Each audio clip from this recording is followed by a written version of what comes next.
God's people had been living in Babylon for decades. King Nebuchadnezzar had completely destroyed Jerusalem. Many of God's people had died. Others lived in Babylon. Some of their children and grandchildren were born in Babylon and grew up there. But Babylon was not their home. Before God's people were taken away from Judah, God promised through the prophet Jeremiah that the exile would last 70 years. Then God would bring his people back to the land. At last, the time had come for God's people to go home.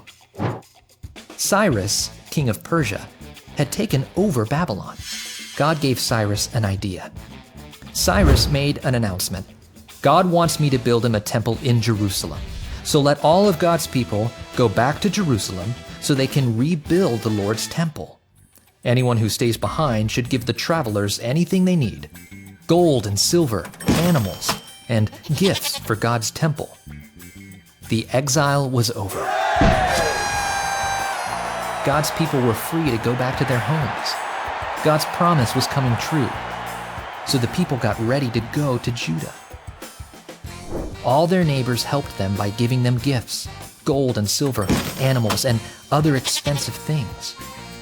King Cyrus even brought out the dishes that King Nebuchadnezzar had taken from the temple in Jerusalem before he destroyed it.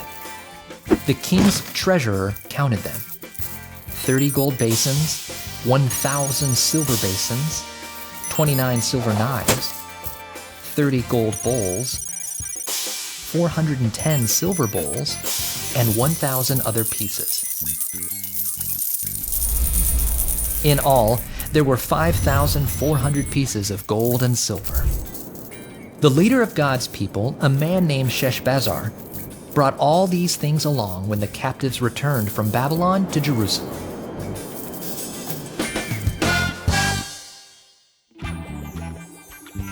God always keeps his promises. God chose to use King Cyrus in his plan to graciously deliver his people from exile. King Cyrus' action to free the people reminds us of Jesus, when God chose to rescue sinners and bring us to our true home in his kingdom of grace.